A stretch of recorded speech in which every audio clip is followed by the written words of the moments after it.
La parole est à vous. Madame, Monsieur, le lycée moderne de Dieucoué a été le lundi 26 novembre la cible des membres des syndicats des transporteurs qui ont saccagé l'administration et incendié le foyer de l'établissement.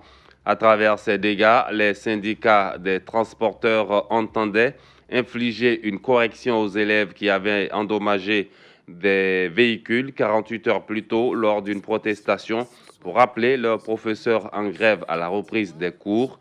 Quels commentaires vous inspirent ces actes de violence? Eh bien, nous vous donnons la parole au 20 21 44 48. Le 20 24 27 87. Clémence Conan est au standard. Je suis à Boussila. Bonjour et bienvenue à La Parole est à vous.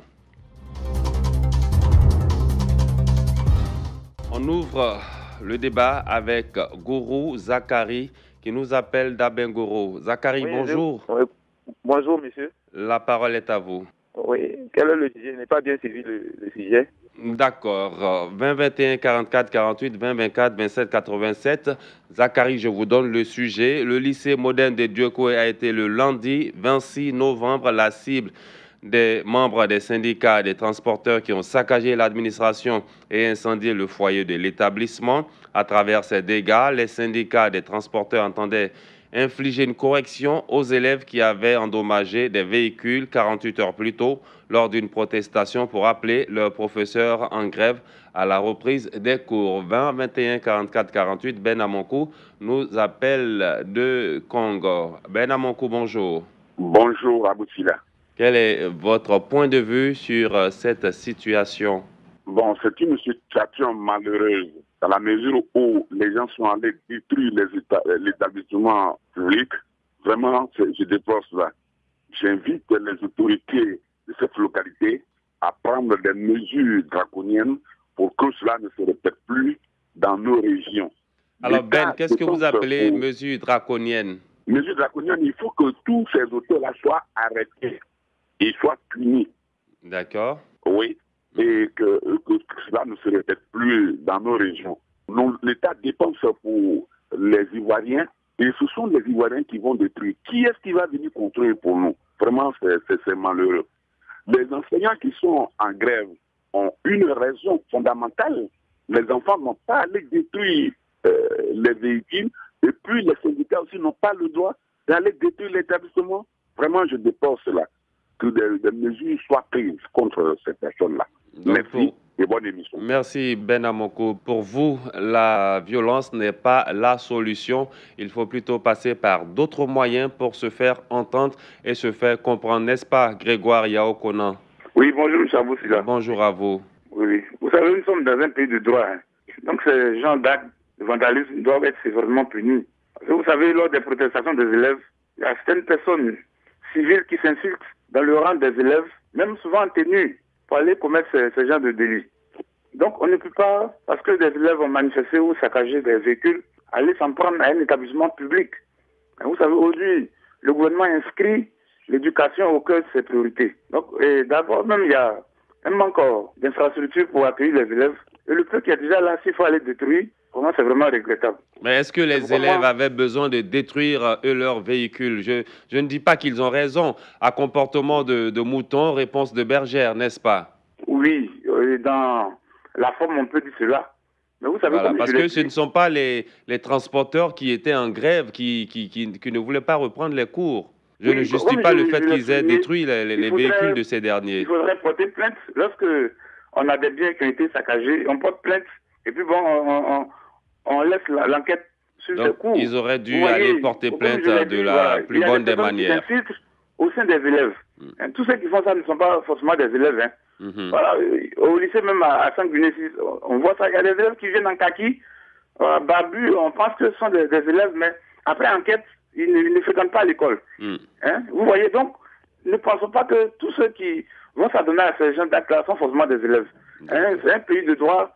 Je crois qu'on a été victime de ce comportement. Il faut porter plainte et puis bon, essayer de suivre l'enquête. Donc c'est ce que je vois. Voilà. Très bonne idée. Merci beaucoup, Grégoire Yao-Konan. Kofi Modeste à couper. Bonjour, Modeste. Bonjour, M. Silla. Alors, vous regrettez cet acte, vous dites que la Côte d'Ivoire continue de régresser. Moi, je suis vraiment inquiet. Je suis très, très inquiet parce qu'on est dans un pays de droit. Des enfants commettent des gaffes. Ceux qui ont détruit les voitures, là, je pense qu'il y a des gens qui les ont vus. On peut les dénoncer et puis prendre contact avec la police de la gendarmerie pour pouvoir les arrêter. Bon, je n'ai pas dit que je suppose ce qu'ils vont faire, mais au moins on est dans un pays de droit. Quand il y a une situation, il faut suivre la voie normale. Ils sont allés mettre le feu dans le lycée. Le lycée, il y a combien d'élèves qui fréquentent là-bas? Quand est-ce que les gens vont avoir les moyens pour réhabiliter tout ça pour que les enfants aillent à l'école? Vraiment, l'Ivoirien est devenu très, très, très, trop violent. Moi, vraiment, ça m'inquiète.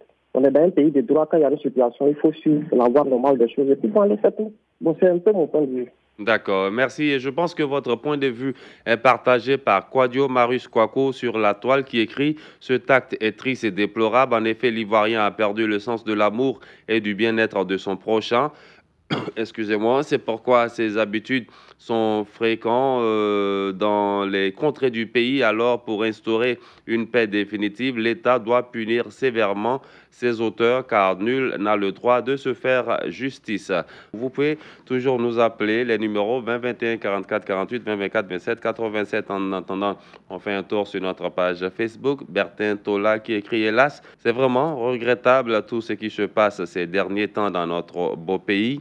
Si chacun va se rendre justice, nous ne pourrions pas avancer. Changeons tous de mentalité. Ivoirien nouveau pour pouvoir atteindre l'émergence à l'horizon 2020. Bamba Bakari, ces actes de vandalisme perpétrés à Dieukwé démontrent de l'incivisme des Ivoiriens et l'accroissement de la violence due à la crise post-électorale que nous avons vécue ces dernières années.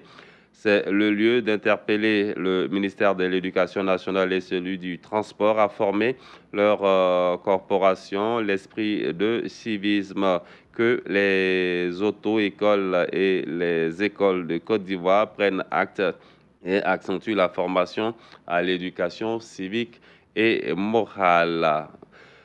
Zémé Yapi, quand on élève, c'est pour se former. Quand on est élève, c'est pour se former, apprendre pour la vie active. Lorsqu'on est syndicat, c'est pour les bonnes orientations des structures qu'on gère. Tout ça, c'est pour la vie active, nous dit Zémé Yapi. Retour au standard. Jean Gaston Laoui est à Biétry. Bonjour Gaston. Bonjour, mon ami. Alors, Gaston, vous ne quittez pas. Nous allons prendre Koné Amidou qui appelle de Daloa. Monsieur Koné, bonjour. Bonjour, mon frère. Merci pour le thème de ce matin. Oui, Je pense que de manière nationale, la violence aujourd'hui est ancrée dans les familles, dans les établissements, dans les services. Donc, c'est une moralisation générale de la société elle-même. Donc, aujourd'hui, on a besoin de réfléchir comment remodeler le comportement des Ivoiriens. Effectivement, on a raison, parce que quand la violence, les crises qu'on a vécues, a incarné en nous une forme de violence. Donc c'est aux personnalités, à nos chercheurs, de réfléchir sur des données qu'on pourra ventiler et dans les familles et dans les écoles pour remodeler la société ivoirienne. Sinon c'est malheureux, parce que ce sont nos épargnes, ce sont nos impôts qu'on prend pour construire, on vient encore brûler pour recommencer, l'éternel recommencement. Véritablement, c'est difficile, mais je pense que les instances internationales et nationales doivent réfléchir sur une manière de faire. Surtout que les membres de ces syndicats ont bel et bien leurs enfants qui vont à ces écoles. Voilà, donc vous voyez que c'est pratiquement la moralisation de la société même, la société elle-même. Donc, et les enseignants, nous tous, nous sommes frappés par ce vent-là. Vraiment, c'est difficile. Merci beaucoup, Koné Amidou, qui nous appelait de Daloa. Jean Gaston, retour à vous. Bonjour à nouveau. Bonjour, mon ami. Tu as toujours de bons sujets, là. Merci. C'est l'ensemble de la rédaction qui réfléchit pour ces sujets. Merci donc à la directrice de la radio Côte d'Ivoire. Mais, mon frère, lorsqu'on parle d'un établissement, ce n'est pas seulement des enfants de cette sous-préfecture ou bien de cette préfecture ou bien de cette région. On ne répond pas berger à la bergère. La loi ne dit pas qu'aujourd'hui, là, comme tu as coupé mon bras, moi aussi, je me déplace pour aller couper la tête de ta maman. Mais qu'est-ce qui prouve que c'est seulement cet établissement? À Dioko aussi, il y a des établissements privés qui sont là. Mais l'établissement là n'accueille pas seulement ceux qui sont venus peut-être vandaliser vos véhicules. Mais où allons-nous? Il aurait fallu au moins que vous preniez au moins des gens pour que aller voir maintenant peut-être le préfet pour dire que voici ce que nous avons subi. Le préfet représente bien sûr le gouvernement en même temps. Et Seigneur, aujourd'hui, vous avez vu, tout a été incendié. Les élèves, ils vont aller, aujourd'hui, bon, c'est en décembre, mais ils vont aller prendre cours là, ou dehors, ou bien c'est dans des maisons. C'est ce que je disais à l'instant, surtout que les membres de ces syndicats ont leurs enfants qui fréquentent ces écoles. Ce sont les mêmes après qui se plaindront que l'État ne fait rien, il n'y a pas d'école, il n'y a pas de classe pour les enfants, il n'y a pas de table-banc.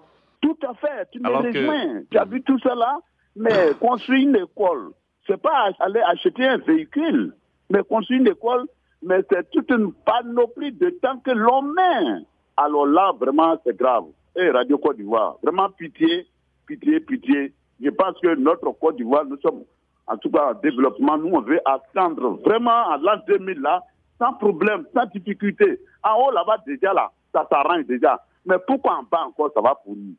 Non, laissons ça. D'accord. Merci beaucoup, Jean Gaston. Là, oui, la Côte d'Ivoire n'a pas besoin de ça, surtout que durant tout ce mois de décembre, nous allons présider le Conseil de sécurité de l'ONU et nous y allons d'ailleurs pour parler de paix, pour parler de l'exemple de réussite de la Côte d'Ivoire en matière de cohésion sociale, de gestion de la crise post-électorale. Bamba Bakari à Port-Boué. Bonjour, Bakari. Bonjour, M. Amoussila. Comment vous allez ce matin? Très bien, très bien. À Port-Boué, il y a la paix, n'est-ce pas? Oui, il y a la paix. Il fait bon vivre avec la brise de la mer et le vent et tout cela? Oui, il y a le calme ici. D'accord, on vous écoute, M. Bamba. Oui, moi, ce qui a su, c'est des actes à déplorer.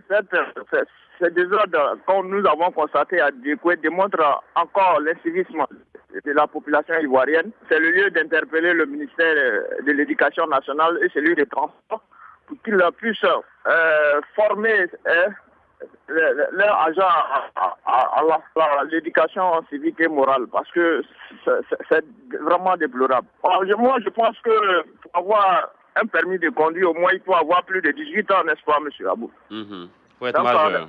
Voilà, il faut être mature. Non, les transporteurs, c'est les gens de la trentaine. Ils ne doivent pas agir comme des enfants.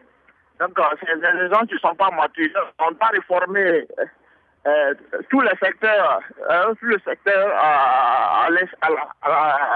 la moralisation de la société publique. Le respect du bien public, du bien commun. D'accord. Allô? Oui, Bakari. Voilà. Oui, M. Bamba. Donc, il faut que le ministère accentue la formation au niveau de l'éducation civique, parce que on ne peut pas, pour revendiquer quelque chose, pas forcément la casse, qu'on ait perdu ces casses-là dans l'éducation. Et que les transporteurs qui sont matures doivent donner l'exemple aux enfants. Il ne faut pas, ils vont se jeter dans le désordre. Il manque aussi de maturité. On ne doit pas répondre le mal par le mal. Il y a une autorité en Côte d'Ivoire. Merci beaucoup, M. Bamba. Nous allons maintenant à Lébré, d'où nous appelle Sangaré Lassiné. M. Sangaré, bonjour. Mon frère Abou, ça va? Ça va très bien, et vous-même? Oui, mais Abou, c'est déplorable. C'est déplorable. Moi, je ne comprends plus. Sincèrement, c'est ce qui fait que moi, j'ai beaucoup d'inquiétude pour, comment on appelle ça, 2020. Honnêtement, Ivoirien est devenu violent. Moi, je ne sais pas. Je ne sais même plus. Ceux qui ont le savoir, ceux qui vont acquérir le savoir, ils sont devenus plus violents que ceux même qui ne vont plus à l'école. Qu'est-ce que grève des professeurs à voir aller détruire le bien des gens? Ça vaut quoi? En même temps, on est en train de dire que ces transporteurs ont les enfants à l'école, mais en même temps, ce sont ces transporteurs-là aussi qui transportent ces enfants-là pour venir à l'école, qui transportent leurs parents. Mais s'il y a un problème administratif et il y a un problème au niveau de l'école, qu'est-ce que le bien des gens à avoir là-dedans? On se lève, on va saccager tout. Un car, vous savez combien un car ça coûte? On va brûler car des gens, impunément. J'ai comme l'impression que quand les élèves font quelque chose en Côte d'Ivoire, seulement ils ont le droit, ils n'ont pas de devoir. Tout ce qu'ils font, c'est bien. Ça passe inaperçu. Quand les gens viennent à représailles, on dit qu'ils ont mal fait. Moi, je ne suis pas en train de dire que les transporteurs ont bien fait. Je condamne tous les actes violents, sincèrement. Mais déjà dès le départ, les élèves n'auraient pas dû s'attaquer aux véhicules des transporteurs. Ils n'auraient pas dû s'attaquer, mon frère Abou. Mais ce qui se passe, depuis cette histoire de fesses pour venir, depuis l'université pour descendre, depuis à l'arène ici, mais c'est la même chose. On fait tout n'importe quoi. Les élèves eux-mêmes, ils déclarent leur projet, ils vont quand ils veulent. Et quand le directeur de l'établissement ne veut pas, on va saccager chez lui. On détruit tout à l'école, on détruit les administrations. Et ils n'ont que le devoir, ils n'ont pas de droit. Sinon, ils n'ont que le droit, ils n'ont pas de devoir. Moi, je ne comprends plus. Je ne sais même pas où on va. Et même qui sont partis à l'école, regardez comment ils sont violents. Et ceux qui ne sont pas allés à l'école. Mais écoutez, vous ne savez pas combien de cars ont été brûlés. Eh bien, écoutez, à bout qu'on se dise la vérité, il faudrait qu'on arrive à nous moraliser. Ça ne va plus. Honnêtement, la Côte d'Ivoire souffre.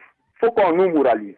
C'est ce que j'avais à dire. Merci beaucoup, Sangaré Lassina, qui appelait de l'Hébré. On comprend bien votre ras-le-bol, de même que Zénier Bitra, qui écrit sur notre toile, la page Facebook, pardon. C'est la suite logique de l'impunité dans ma belle Côte d'Ivoire. Sinon, comment un groupe de voyous se disant syndicat peut avoir accès à un édifice public et le saccager sans se faire inquiéter? Vivement que cette fois les mesures draconiennes soient prises à l'encontre de ces auteurs. On n'arrivera jamais à l'émergence dans le désordre, nous dit Zénier Bitra sur notre page Facebook. Quand Benjamin Colli dit que nous sommes dans un pays de droit, donc l'État doit mettre la lumière sur cette barbarie afin que ces auteurs subissent la loi dans toute sa rigueur. C'est vrai, des malentendus peuvent arriver, mais aller jusqu'à incendier une administration, ce n'est pas normal, nous dit-il. On va terminer avec Moussa Sanogo de Dieukwé. Sanogo Moussa, bonjour. Bonjour, monsieur Sula. Alors, vous êtes dans la ville où les incidents ont eu lieu. Qu'est-ce que vous avez à nous dire, monsieur Sanogo? Et vous savez, M. Sanogo et Sula, ces élèves-là, ce n'est pas la première fois qu'ils brûlent les cars des transporteurs à Dieukwé. Mais pourquoi les élèves n'arrivent pas à aller apprendre, à les propulser, à brûler les maisons? Mais chaque fois, ça veut que le véhicule de transport, ils apprennent, ils les brûlent, comme c'est qui sont les transporteurs de l'État. Ces cas-là, ils paient des impôts, tout ce qu'il faut. En fait, vous voulez nous dire qu'ils ne sont même pas coupables, ils ne sont même pas concernés par ce qui se passe, cette histoire de grève enseignants-élèves, ils n'ont rien à voir là-dedans. Justement, M. Silla. Quelqu'un qui se débrouille, il paie un cas, il se débrouille dans ça, il nourrit sa famille, et vous partez vous brûlez. Le millier des élèves là, ils vont prendre qui dedans?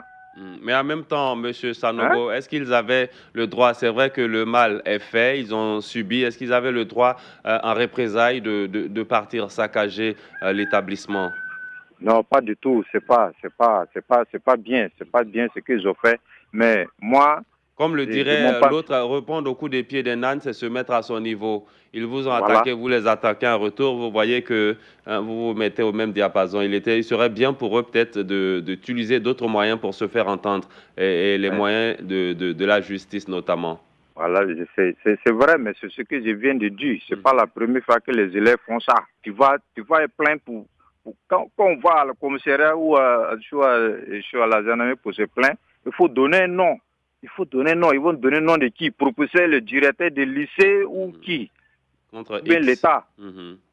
C'est de ça il s'agit. D'accord. Merci beaucoup, Monsieur Sanogo Moussa. La parole est à vous aujourd'hui.